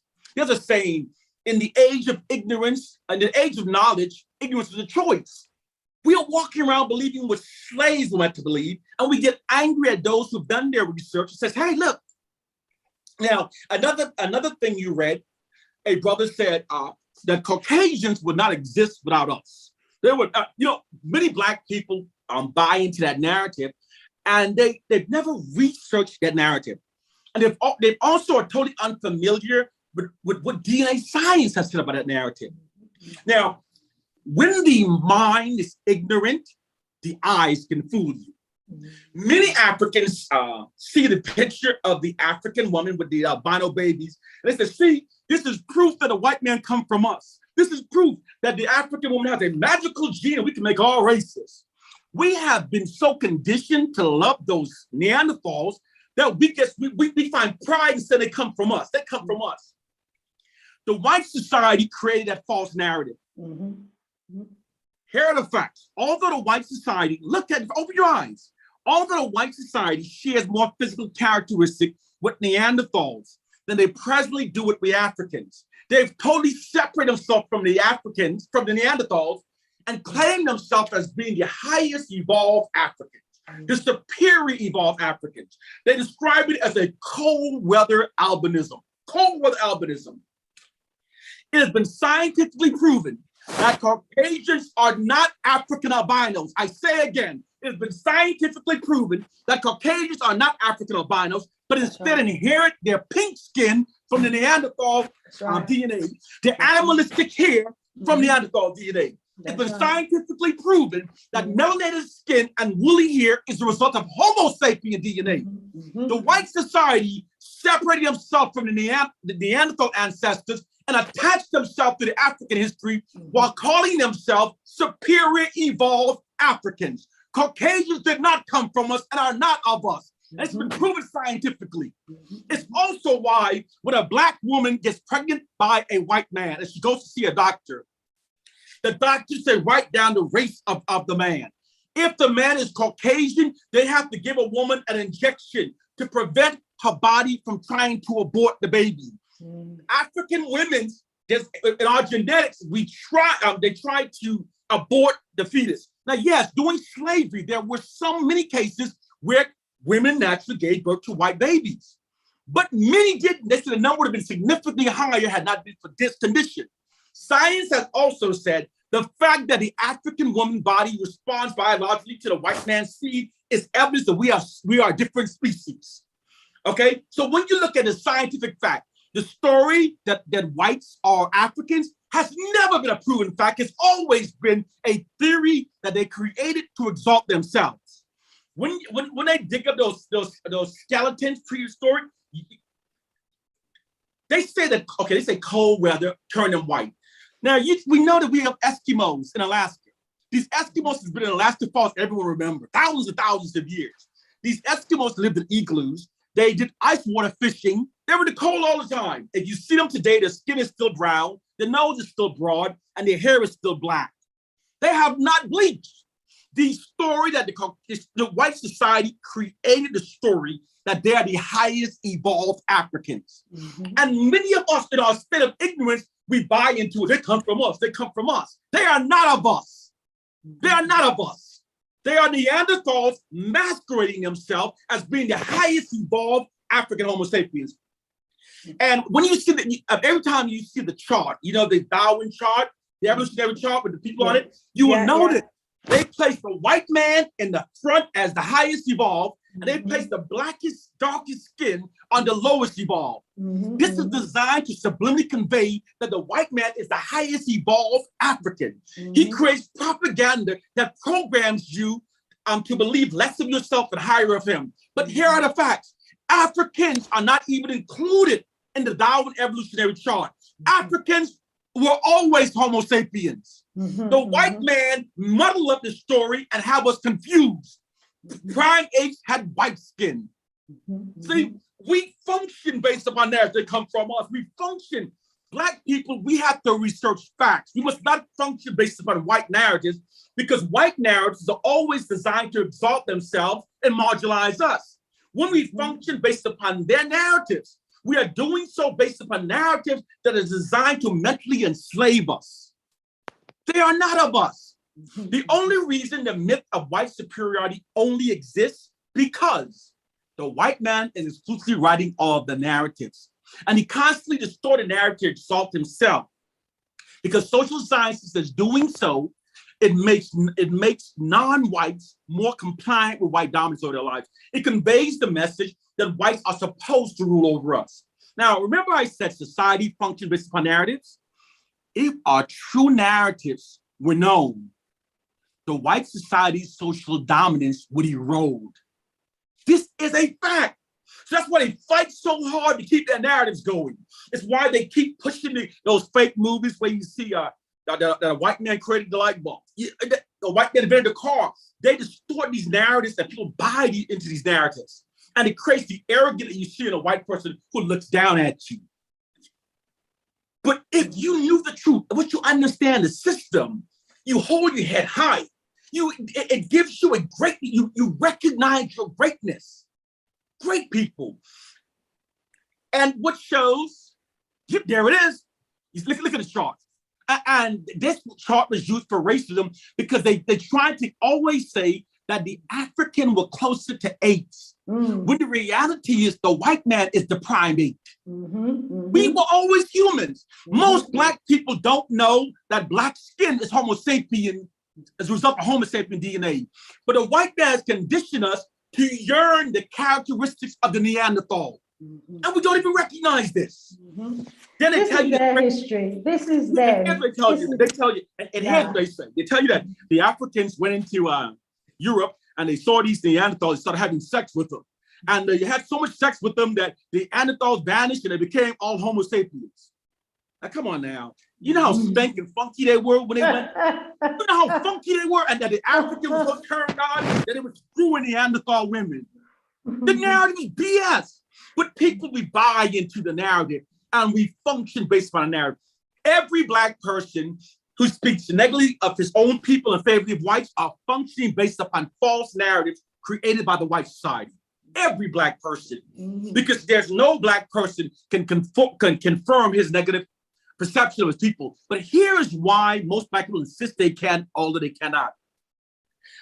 Once a belief has been programmed into the human mind, you then only see those things that appears to confirm the belief, and you become psychologically blinded from the greater evidence refuting it.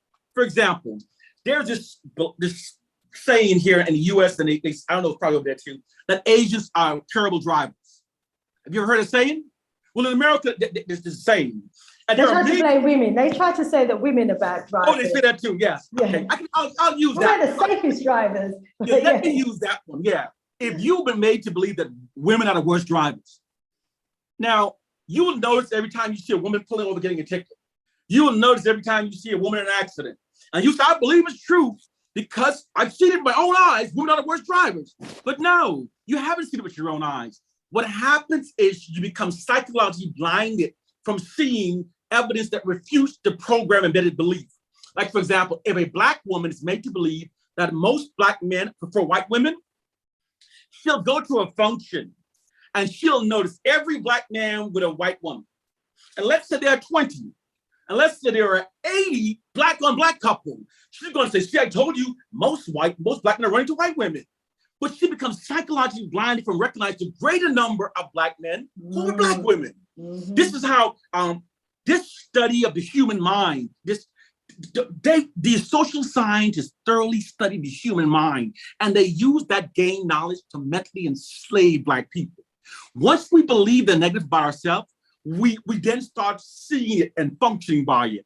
For example, in America, every so often we get these propaganda campaigns says, study found that black men are the worst boyfriends, are the worst husbands, and that therefore Black women should consider white men. Mm. It also study says that white women are more supportive than black women. And we keep hearing these propaganda. Now, most people aren't critical thinkers, and you start functioning by it. A Black man might get angry when his Black woman says, I need to find me a white woman. They treat you better. Okay? And the Black woman responds, that's because they're weak, they're soft. But here's the reality. Race is not a factor for how someone treats you. It is not a factor. A factor can be your upbringing, a past history of abuse, how you witness your parents treat each other, even your religion. But race is not a factor. But see, the propagandist knows most people don't research facts, and they start functioning based upon these false narratives. This is how the white society keeps our collective aggression away from them and towards ourselves. I'll give you another example, a more modern example of this. When Mandela became president of South Africa, many whites were in fear. They were fearful. A lot of people leaving the country. But they recognized, that by controlling the media, they can keep themselves safe. By controlling the media, they can keep themselves safe. So what do the newspapers in South Africa do? You keep putting out propaganda about the expat Africans are taking your job. The expat Africans are taking your job. And what they do is they shift the South Africans' collective aggressions away from the white minority and shifts it against the Africans coming in the country. And because the South African masses are not familiar with this propaganda technique, they don't recognize that their collective aggressions have been shifted away from the white society, because the white society keep putting this propaganda. You're losing jobs to the Nigerians. Remember, there was a story of a South African artist. They thought he was Nigerian, and these South Africans killed him. They said, we thought he was Nigerian. You see Kenyans come and being mistreated by South Africans. These are your country. These are men of your continent, fellow Black people. Yeah, but xenophobia is a serious problem right now in South Africa. But this is all by design. They murdered a Zimbabwe and set him on fire. But this is by design. The white society fears, because you see, the white society is a minority group. And now that they have a Black president in South Africa, you have to create propaganda to keep the collective, because first you got to use propaganda to keep the tribals divided. You also have to keep the collective aggressions of the masses shifted away from the white society and redirected against the expat Africans. Until Black people recognize psychological warfare, recognize how our minds are being constantly manipulated, the white man's going to continue to use this against us. The white man in South Africa controls the media that goes into the minds of the Africans, controls the radio stations, the television stations, the newspapers. So as long as they're able to maintain their monopoly over the minds of the African majorities, they're able to shape the minds of the African majorities in ways that prevents them from unifying against the white minority. Here in America, the same thing is done. We will hear in the news, studies show that Latins and Black people don't get along. And they keep putting out Latins and black people don't get along. Latinos and black people, Latinos hate black people. Then you would see people start functioning based upon it. You know they don't like us, right? You know the Latins don't like us. Then it creates They did that between the Caribbeans and Africans as well. Yes, they gave one narrative to the Africans about the Caribbean and another narrative to the Caribbean about the Africans to keep us divided and separated and make us think that we don't like each other when we are one people. Yes, they were doing this for years. When Haiti revolted, many of the Caribbean islands started this propaganda against Haitians, making the other Caribbeans hate Haitians. Haitians are bad. Today in the Bahamas, there are still such a great hatred for Haitians. It's shocking how terrible this hatred is. The power of the media to manipulate our minds. It's frightening, really, the extent to which this can happen, because it can have us turning in on ourselves and imploding. And this is why we find it so difficult to come together and organize, because, we've already been indoctrinated into believing that black people can't come together, black people don't trust each other, we can't organize, we can't do anything. And so when something goes wrong, it's like, well, see, we knew it wasn't going to happen in the first place. Wow. We've got 15 more minutes before the top of the hour. 1.5 hours have absolutely flown by. I'm just going to go over to the chat one more time to bring in some of the comments from our viewers. But wow, brother Franklin Jones, the learning has been phenomenal. Let me just quickly go over. Welcome, Mr. Wilfred. He says they are from Neanderthals only. Agreeing with you there. Tim Martelli is saying powerful teaching, my brother. And Natron is saying science isn't white. We invented science. That's right. We did invent science. We invented all there is. Nature Speaks saying everything they do is backwards. Califani says parasites, calling them parasites. And Kimani, they are not of us. That's right, because if we want to go along with this narrative that they are of us and of us and Africans that evolved in Europe, next they'll be coming back to claim that they have a right to Africa as well. Because they are, you're right. Good point. Africa. Gebro is saying that this is Irie. I could listen to this all night. A theory we are thinking, Afrikaans sense. It's not rocket science. Give thanks to Uno. Give thanks to you too, my brother Gabriel, for tuning in. And please do share the learning, everybody. Please do share.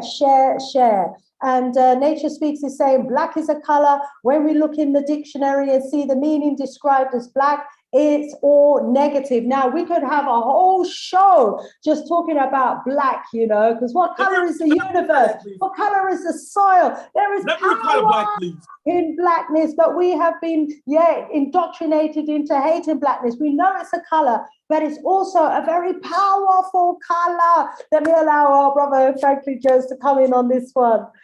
I get it a lot. A lot of people say, Franklin, stop using black. Black is negative, stop using black. And here's the fact. We were not called black until the Europeans, made contact with us. We were not called black because when everyone's the same color, you don't call someone black. It's the norm, melanated people. The white person created that narrative. I understand that. But here's the situation we're in now. There are places where people say, we're not Africans, we're not this. But when we say black, it has become a term that we can all connect. When we say they're trying to kill black people, someone in Gambia knows what that means. Someone in South Africa, someone in Georgia, in the US knows what this means.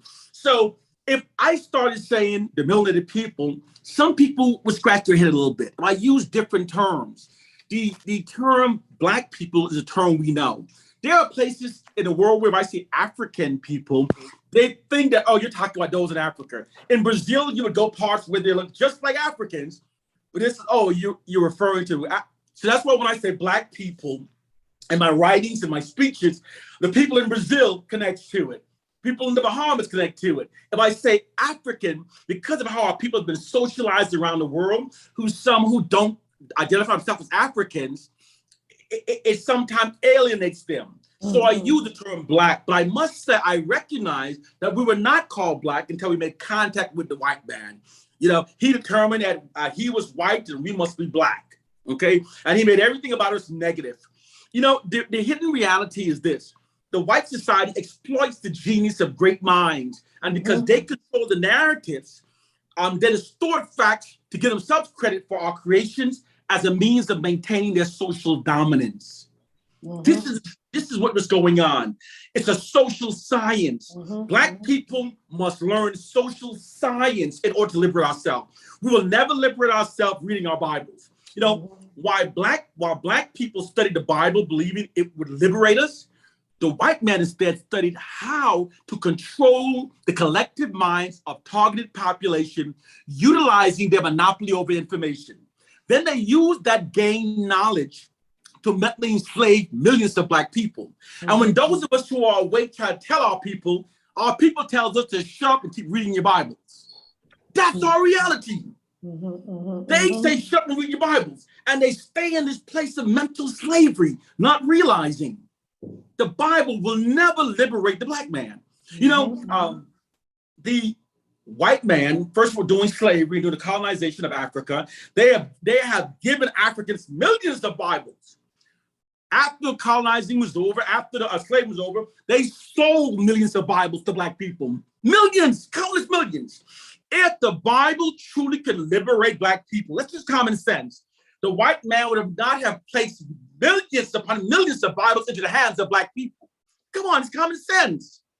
It does not liberate us. It mentally enslaves us. But we are so conditioned that we don't want to hear that.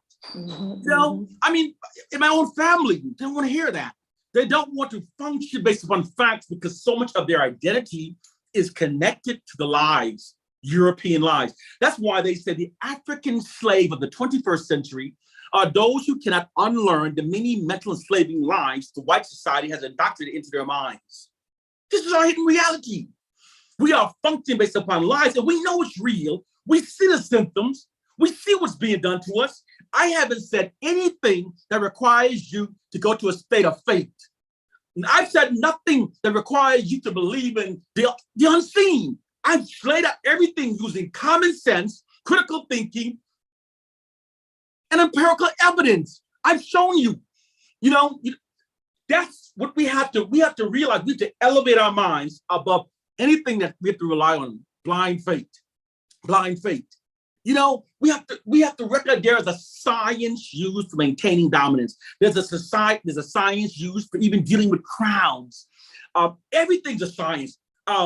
If you are a proper DJ, there's even a science for how a proper, well-trained DJ play his records.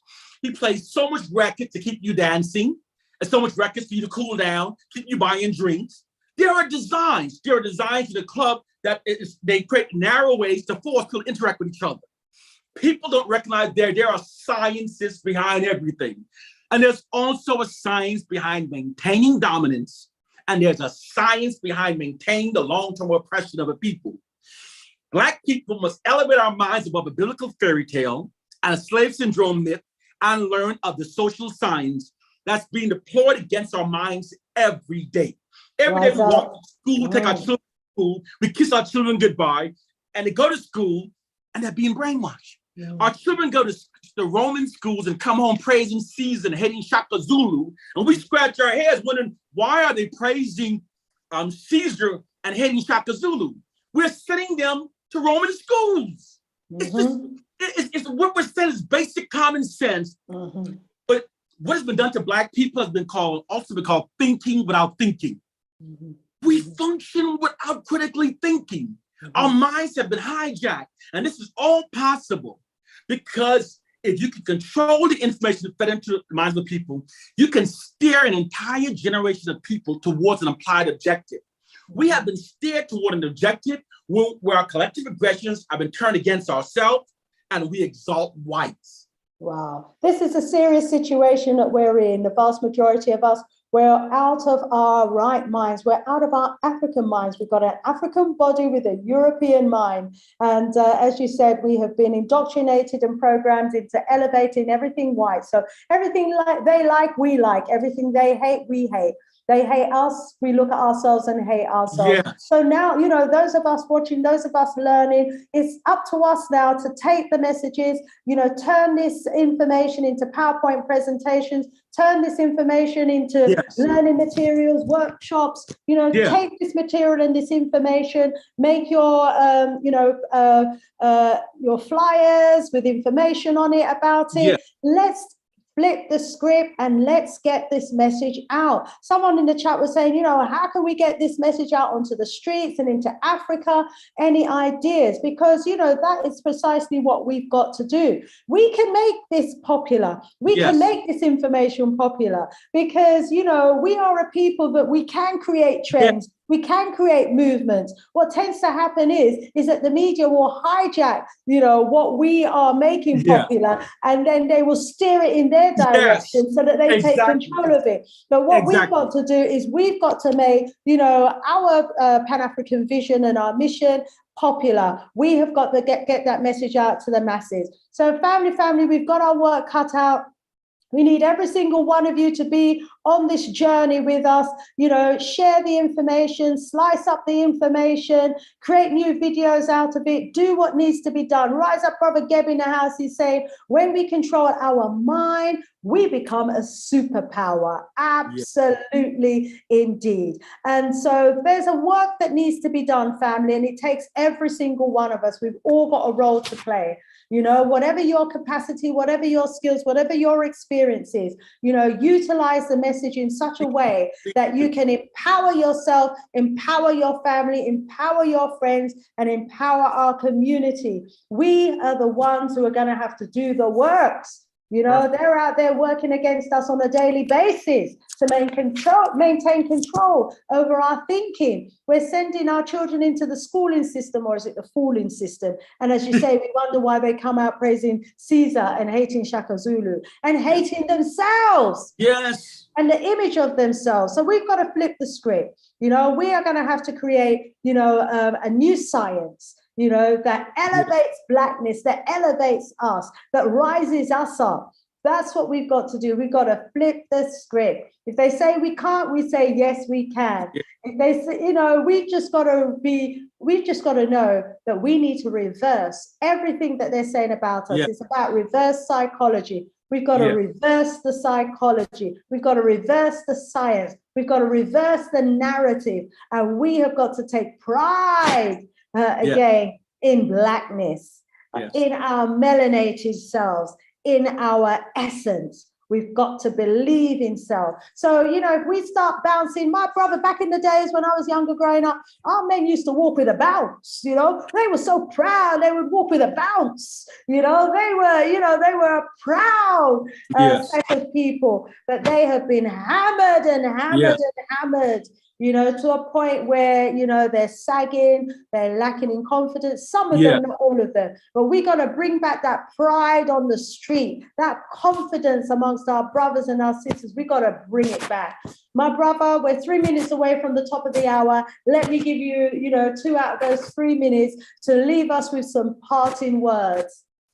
You know, what you said was so perfect, so fantastic, almost difficult to top. You perfect. The way you express the passion to our people is exactly how I feel. We have to do our part. This is not a fight for one person. This is all of our fights. We must recognize what's being done to our people, and we must do our part to spread the truth. There's a social science being used against our people, and we must recognize it, teach our people. Start studying social engineering, start learning about propaganda, start learning of how narratives shape society. We must recognize what's being done to us, because as long as we sit there quiet and allow them to continue doing it, they're going to continue using this. They're going to keep doing it to our children. Our future generation needs us to wake up so we can save them. We are in a unique position to free the minds of Africans who aren't even born yet. We must dismantle the lies. We must show our people, give our people a clear and accurate understanding of how our minds have been socialized and how it's been continually reapplied upon us. We must. We Our must. liberation from despair is depending upon it. I'm asking you out there to please elevate your minds above the Bible. Elevate your minds above Willie Lynch and start studying the effects of propaganda, social engineering.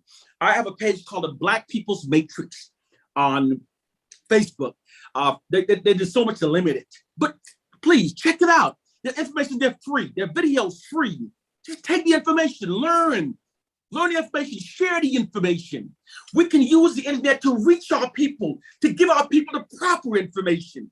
Just like the story I told, the people where their well is poisoned, they're running around confused, not knowing what's happening. But once you give them the proper information of what's happening to them, they will develop counter strategies, the proper counter strategies. Please learn the information and share the information. We must function based upon the truth of our plight and condition, please, in order to liberate ourselves. Absolutely. Brother Franklin Jones, they're saying in the chat, fantastic learning, another great show. So they've been so inspired by what you've had to say this evening, but let not all of what you have had to say just be like a good meal. Let it be, something that, you take out into the community and you share the knowledge, share the learning. If you don't have to share the video if you don't want to, but share the knowledge, share the information and share the learning. Rewatch the video. There's so much that you've packed into this show that needs unpacking, my brother Franklin Jones. I want to thank you so much for taking the time to be with us today, to download all of this phenomenally powerful information that is just edifying us, those of us who want to be edified. And so family, this is a whole ideological kind of science that we're learning about here, and we have got to introduce it like a new topic, like a new course of study. We have got to study it because it is at the heart of all of our problems. It is at the heart of everything. If we understand this, then we understand the heart and the crux of the problem that we are facing as a people. And as our brother said, if you have the correct knowledge, then all the actions and everything that you do from that correct knowledge, is going to be productive. So to everyone in the audience, we thank you so much. Let me close with what Nature Speaks has to say, who says, only the truth will set us free. Only the truth will set us free indeed. I don't know what the rest of that is. It says, I was a pastor, studied theology. Then I went to Ghana and saw what Christianity done to my ancestors. Immediately I condemned such lies and wickedness from my mind. Wilfred says, I agree, the Caucasians are not descendants from Africa. That is absolutely right indeed. So, next, strong family. Some of you say weak, we say strong because words are powerful. Next, strong, next, strength. Just want to let you know that we will be back with another episode of the Sister Shanice Show, and we have the panel debate. We have a grand panel debate, and then thereafter we're going to continue with our African history series, and we have some international guests who are going to be gracing the stage as well. And family, just big up our brother Franklin, show him some love in the chat, and also outside the video, people, very importantly, outside of the video, please do make some comments, direct people to listen to this presentation. Let them know what you have learned and what they potentially will and can learn from listening to this video as well. It's absolutely important, family. Also, I just want to end by reminding everybody as well, those of you who've been waiting for our brother Jammers' course, I've got to let you know that it's actually happening. Brother Jammers on Sunday started his masterclass in etymology. If you missed it, you can still catch it, on catch up, and then you can join the rest of the class. So I'm just posting for you. Brother James's contact details. You can WhatsApp him, okay, and get on that course. There are many of you on this platform who was really interested in Brother James's etymology course. Just to let you know that that is up and running. Brother Franklin, I think I'm going to have to persuade you to do a course on this. No need to persuade. No need to persuade. I will come back. We'll work on it. YouTube channel. It's yes. If you type in the Black Matrix by Franklin Jones, you'll see my channel with many videos. Brilliant. Please look at them, please. Brilliant. You heard it, family. The Black Matrix channel. It's a YouTube channel set up by our brother Franklin Jones. You can go there and you can get lots more information. Sister Afri-Jabo, good to know that you was in the house. Rise up, family. I can stay here all night with you all, but I must let our guests go, and I must go too. Because I want you to join me next strong. I don't want you to say, oh boy, Sister Shanice, have you done all night? So family, sending you enough love, enough power. Take the message to the community. You know, this is our narrative that we have to be running with. We've got to flip the script. Now you know what's been done to us. Let's undo and run with the correct message and the correct narrative. Rise up, family. Hit the like button on the way out. If you're not a subscriber, also, please do subscribe to the channel. More love, more strength. Sister Shanice out of here for now. More voodoo. Rise up, family. See you next strength. Thank you. Thank you, family. Thank you, friends. Thank you, Brother Franklin Jones. More love.